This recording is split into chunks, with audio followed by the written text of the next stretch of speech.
Good morning, আবার চলে এসেছি নতুন একটা ব্লগ নিয়ে বন্ধুরা। আমি তন্দা চলে এসেছি। তো তোমাদের দেখো যে এইটা আছে কী করো বলো। ঘুম থেকে উঠে পর আজকে ঘুম থেকে সবার আগে উঠেছি, কারণ কী বলো তো ঘরে প্রচুর কাজ হয়েছে। তোমাদের জানো মার্বেল লাগানো হয়েছে, তো প্রচুর কাজ হয়েছে। তারপরে কী বলো তো আজকে সময় রাত মিস্ত্রি 9টার সময় গেছে। তারপরে ঘর পরিষ্কার পরিচ্ছন্ন করে উঠোন ধোয়া টোয়া করার পরে অনেক কাজ, মাও কষ্ট হয়ে গেছে, রান্না করা হয়েছে উপরে, তো অনেক কষ্ট হয়ে গেছে মার জন্য। আর আজকে ডিউটি নেই, মানে যাবে না, ডিউটিটা আছে, যাবে না বলে। তো এই যে আজকে আর এটা নেটটা দেওয়া হয় বিড়ালের জন্য। বিড়ালে না হলে পটি করে করে মাঝে মধ্যে তোমাদের বলতাম না যে পটি করে বমি করে, তো তার জন্য এটা দেওয়া হয়। আর কী বলো তো গেট খুলছেই মানে জল যেয়ে মানে কাজ হচ্ছে না, বালি জল জমে একেবারে হয়ে গেছে, জাম হয়ে গেছে, খুলতেই যাচ্ছে না। তো বন্ধুরা এই যে সূর্যদেবকে অর্ঘ্য দিচ্ছি, মানে অর্ঘ্য মানে অর্ঘ্যটা দিই, তো ওই জন্য অর্ঘ্য হয়ে যায়। এটা সূর্য নমস্কার করি, রেগুলার করি, তোমরা তো জানো। আর বন্ধুরা আজকেও ওখানে কমপ্লিট হয়নি, গা হাত পা কালকে সব রাতে কাজ করেছি, এত ধুলো বালি। তারপরে স্নানও করেছিলাম, কিন্তু ঠান্ডা হালকা গরম ভাবও এসছে শরীরে। এখন কী বলতো এই গরমও পড়ছে, সেই পরিমাণে গরমটা সহ্য করা যায় না। তার এই ব্লগটা বহু দিন পরে করছি, তোমরা তো জানো, কারণ অনেক দিন করা হয় না, কারণ এই 3-4 মাস ধরে মাই করে এই উঠোন ঝাড় দেওয়া, উঠোনে ধোয়া টোয়াগুলো সমস্ত উনিই করে, আমার আর করা হয় না। আমি আর কি সুযোগ পাই না, মানে এখন হচ্ছে বলে কী বলে মানে দুষ্টু বৌমা হয়ে গেছে, শয়তান বৌমা বলা যায়। মানে মা করে বলে আমি আর উঠি না।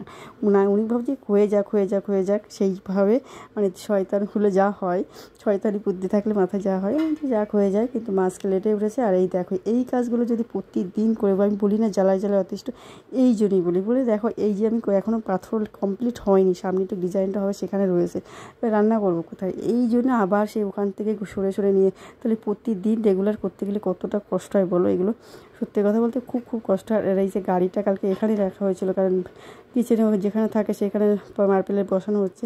তো চেষ্টা করছি, ঘর এখনও ঝাড় দেওয়া হয়নি, চেষ্টা করছি। তো বন্ধুরা আমি ফেলই করলাম, মানে বারবার চেষ্টা করে করতে পারছি না, সে চাকাটা যাচ্ছে ঘুরে। আর ওখানেতে মানে বের করার যে রাস্তা, সেটা না বসলে তো আমি উল্টো দিতে পারবো না। তো এই যে ফেল করে গেলাম, ব্যর্থ হলাম বারবার চেষ্টা করার পরে। বলে মানে কি একবার চেষ্টা না করলে বারবার চেষ্টা করে, শতবার চেষ্টা করার পরে হয়, কিন্তু সত্যি কথা বলতে ফেলই করলাম। তো বন্ধুরা এই যে জিনিসপত্রগুলো এখানে যেগুলো ছিল মোটামুটি সব মাকে দিয়েছি। এই দেখো, আর আমার পায়ে এটা আছে, ওইখানে মা জুতো পরে রয়েছে বলে এখানে আমি আর যাচ্ছি না, পায়ে নোংরা লাগবে, আবার এইখানে লাগবে মার্বেলে, আবার নোংরা হবে। তো মাকে দিচ্ছি। আর এদের শাশুড়ি বৌমার কত সুন্দর একটা অটুট বন্ধন, এটা তোমরা তো ভাবতে হবে, এখনো সময় কিন্তু এটা দেখাই যায় না। মানে সত্যি কথা বলে দেখবা সবার মানে শাশুড়ি বৌমার নিন্দা করছে, অনন্দা, কিন্তু নিন্দা আমাদের ভিতরে এসব নেই, সবার ভিতরে সংসারে, কিন্তু আমাদের ভিতরে খুব কম, এগুলো নেই বললেই চলে। এখন যেগুলো শুনি সেই তুলনায় আমাদের নেই আর কি। আমার আর মার এতটা ভালো। আর আমি কখনো শাশুড়ি বলা হয় না, আমার মাই বলা হয়, যেখানে হঠাৎ করে মানুষ বুঝতেই পারে না মা বলছি মানে কাকে। আর যারা একসঙ্গে থাকে তারা বুঝতেই পারে যে মা আসছেন, মা মানে শাশুড়ি মা। এতটা মানে ওনাদের ভালো শাশুড়ি আর বৌমা এত ভালো বন্ধন মানে দেখা যায় না এখনের মধ্যে, খুব কম। আর এই দেখো যে উনি যখন চা তৈরি করবে বলছে এটা লাগিয়ে দাও, আর বর নিয়ে এসছে, কিন্তু উনি টয়লেটে যাবে বলে আর আমাদের হয়নি।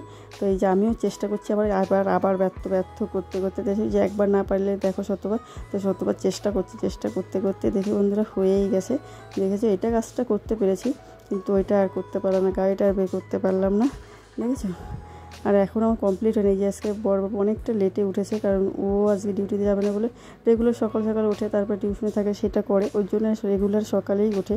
আর আজকে একটু যাবে না, মানে কোনোটাই নেই আর কি, সেই জন্য ও ফ্রি পেয়েছে, বেশ ঘুমিয়ে নিল। আর ওই জন্য আমার এটা তুলতে অনেকটা লেট হয়ে গেল। আর আবারও এমনি একটু স্নান টান করে একটু ব্রাশ করতে আবার একটু হাঁটতে যাই, তো আমিও হাঁটি, মাঠে জল বলে আর যাই না, রাস্তাতে একটু হাঁটাহাঁটি করলাম, একটু লোকজনের সঙ্গে একটু গল্প করে। হচ্ছে কি এখন ইদানিং এই বার্থডেটা এসে। আর বন্ধুরা এই ড্রেসগুলো আমার প্রতিদিনই রেগুলার বেরোয়, কিন্তু তখন আর ভিডিওটা করা হয় না, কারণ কি বলতো এত সময় অল্প থাকে না, তার জন্য করা হয় না। আর এই জন্য করতে পারিনি রেগুলার। এইবার ড্রেসটা ভাঁজ করে রাখবো, তারপরে যাবো স্নানের করে পুজো দেওয়া, নর্মালি যে কাজগুলো করি সেগুলো তো আছেই। এখনও ঘরটা আমি ওই বারান্দাটা ভাবছি আবার মুছবো, নাহলে কেমন অবস্থা খারাপ। আমার ভিডিওটা তোমাদের কেমন লাগলো অবশ্যই কমেন্ট করবে।